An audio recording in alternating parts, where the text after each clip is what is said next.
Halo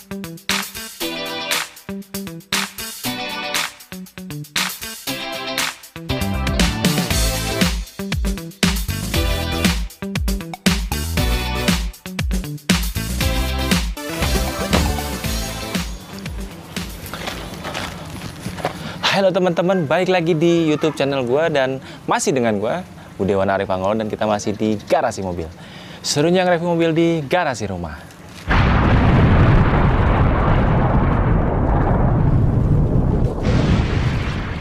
Dan kali ini gue lagi nggak di garasi. Nah, di video kali ini gue ingin mereview salah satu mobil kecil, mungil, dan irit. Produk dari Mitsubishi dengan nama Mitsubishi Mirage Sport.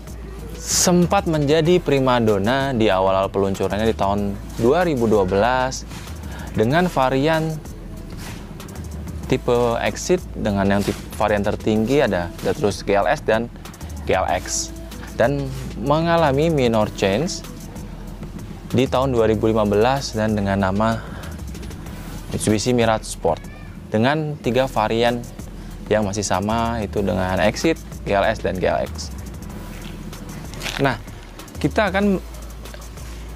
langsung aja nge-review bagian depannya, di mana Mitsubishi Mirage GLS Sport AT 2015 ini yang pertama sebenarnya bawaannya masih sama dengan Mirage yang lama, cuma ada perbedaan atau minor change, di mana yang pertama di bagian depan ini ada semacam body kits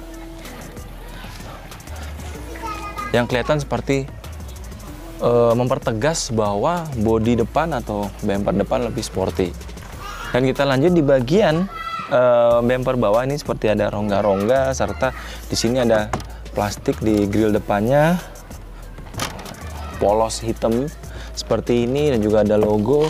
Dan yang ada di Mirage Sport ini tipe GLS ini sudah ada fog lamp, di sini dengan lampu yang berbentuk agak seperti daun ya untuk bentuk headlampnya, dan masih menggunakan lampu biasa, belum halogen proyektor. Nah, kita pindah ke bagian ban. Nah, kita pindah di bagian samping, di mana untuk bannya menggunakan ban Yokohama dengan ukuran 175/55 R15, dan juga peleknya masih single tone dengan palang 8. Dan selain body kit depan, body kit samping juga ada di sini, dan juga ada lampu samping, dan juga ada side skirt atau seperti stiker dengan tulisan Mirage Sport yang menambah kesan sporty mobil ini. Dan untuk spionnya sudah elektrik meskipun belum bisa di retract. Oke, kita pindah ke bagian belakang. Nah, di Mirage Sport ini sudah ada spoiler di bagian belakang dan juga dilengkapi dengan defogger.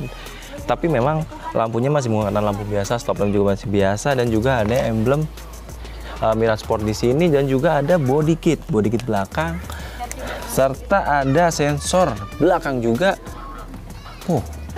Dan tadi ya untuk emblem Mirage Sport juga ada. Tadi itu mempertegas bahwa ini adalah tipe Mirage Sport dengan varian GLS AT. Nah, kita lihat bagian dalamnya. Nah, di bagian belakang, di bagian bagasi, di mana menurut gue ini sudah ada fendernya ya untuk bagian belakang bagasi, di mana ini bagasinya isinya penuh banget, jadi gue nggak bisa ngecek. Tapi setahu gue untuk ban serepnya itu menggunakan ban serep yang full size juga ya kalau nggak salah. Tapi secara untuk kapasitas untuk penyimpanan bagian belakang sih menurut gue sih nggak kecil-kecil amat dan nggak gede-gede amat juga. Nah, kita udah cek bagian eksterior depan, samping, dan belakang, dan juga bagasi belakang. Nah, kita coba ke bagian mesin.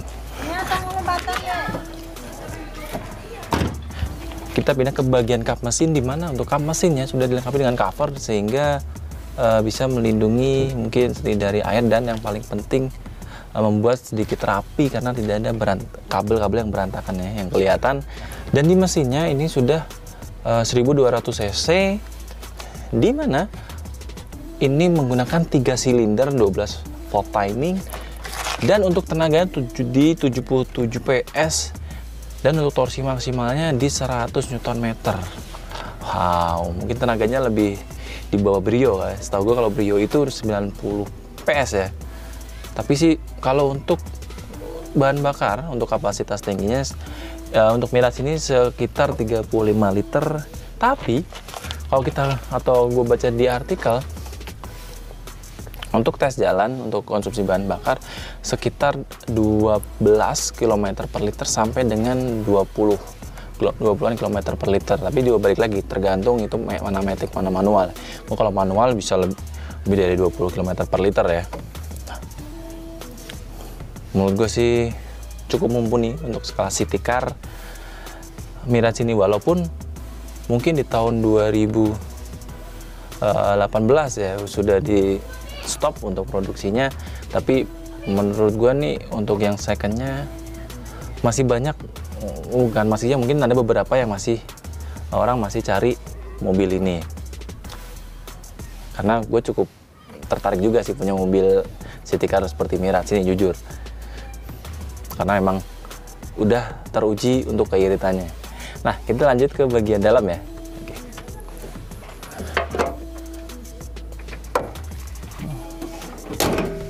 Nah, gue udah masuk ke bagian kabin di row kedua, dimana yang pertama kali gue merasakan, menurut gue lumayan nyaman untuk jok belakangnya. Nah, tapi ini joknya udah dilapisin atau ada cover ya, dikasih cover lagi. Terus untuk legroomnya 5 jari, untuk headroomnya 5 jari juga kurang lebih, karena tinggi gue 180 ya. Dan di sini nggak ada lampu baca, dan di sini ada cup holder 1. Di belakang pintu kanan kiri nggak ada cup holder, cuma ada power window dan ada speaker kanan kiri. Fiturnya untuk bagian belakang cukup ini ya, minim ya.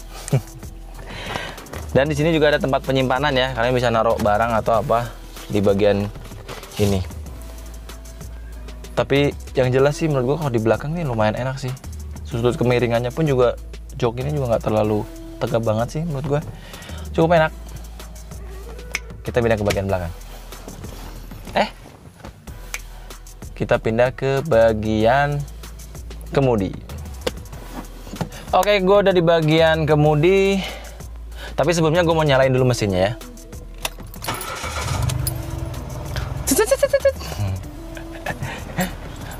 Agak kurang smooth menurut gue suaranya, tapi nggak apa-apa. Nah, tadi gue lupa infoin ke kalian kalau di Mirage Sport ini yang varian GLS ini sudah dilengkapi dengan lampu DRL ya. Di bagian bawah fog lamp itu ada, tadi kayaknya gue lupa announce, lupa info ke kalian. Dan juga untuk cara menyalakan lampu DRL di sini sudah bisa dipencet nih, di sini bagian sini, dan juga lampu dim juga. Nah, untuk mobil ini sudah elektrik spionnya, tapi memang belum bisa di retract. Dan juga untuk bagian power window nih ya, power window-nya sudah auto di bagian pengemudi, sudah auto. Dan untuk door trimnya masih menggunakan seperti black piano, tapi masih menggunakan material plastik dan keras. Nah, di sini menggunakan transmisi matic, dan juga untuk cup holder. Untuk cup holdernya di bagian depan ya, ini ada 1, 2, 3, 4, 5, dan juga penyimpanan kecil di sini, dan satu ruang penyimpanan lagi, golf box di sini 1. Wow, cukup untuk ruang penyimpanan cup holder dengan 5 cup holder. Menurut gue sih cukup untuk ukuran city car ya, cukup sekali. Dan di sini juga ada lampu baca. Dan untuk bagian blower AC ini bisa diputar 360 derajat, dan juga ada ini ya, seperti aksen tekstur, bukan ini ya, seperti krum-kruman ya, tapi kurang cerah ya. Tapi sih detailingnya sih menurut gue sih oke sih, cukup. Dan juga ada power outlet atau di sini 12 volt, dan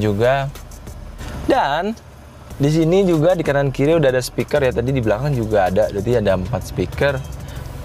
Nah, di setirnya sini udah tilt ya, bisa di adjust tilt, belum teleskopik, tapi sih menurut gue sih untuk city car sih sudah oke, ada tilt ya, itu menurut gue sih bisa di adjust, itu udah cukup.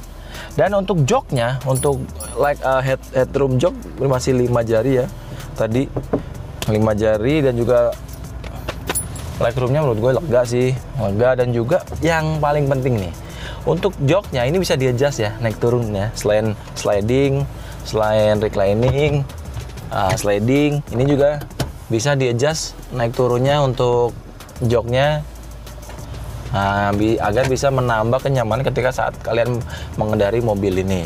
Dan untuk AC-nya menurut gue sih sudah digital ya, untuk display pengaturan AC-nya ya, meskipun untuk pengaturannya masih pencet-pencet, juga ada tombol auto, kalian bisa setting untuk arus udara, bagian arus udara keluar masuk, juga blower atau keluar blower aja bisa, masih pencet-pencet. Tapi sih yang jelas untuk display screen-nya ini sudah digital.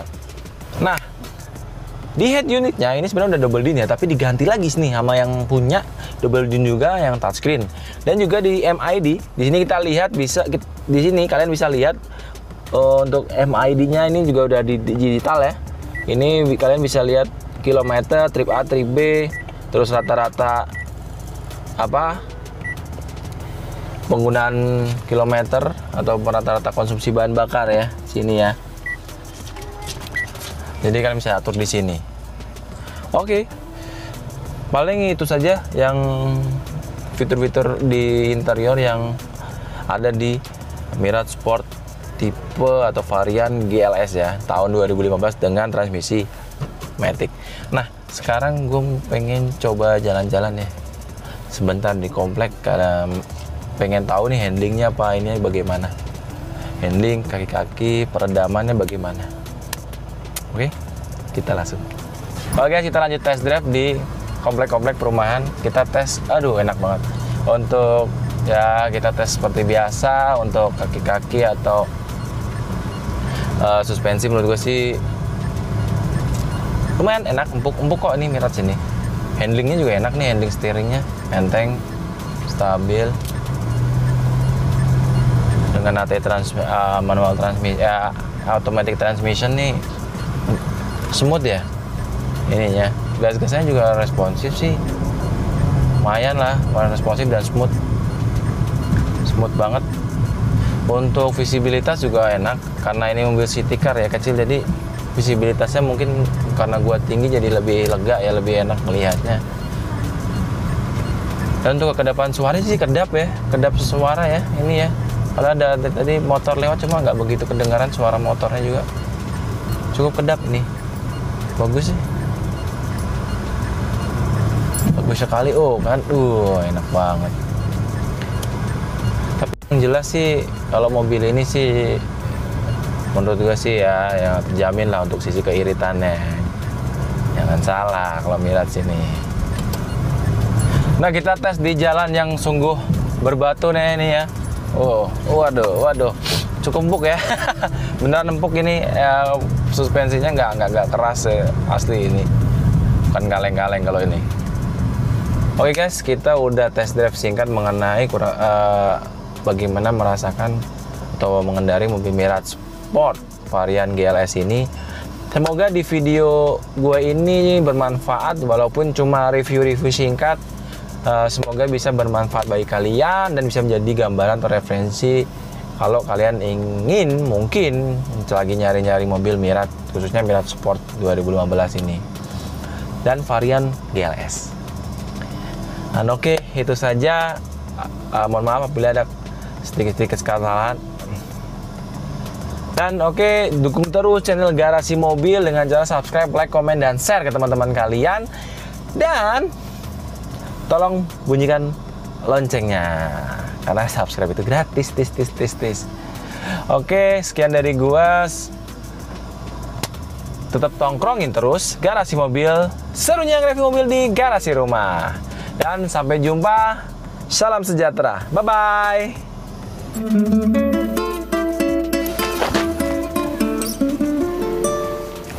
Nah,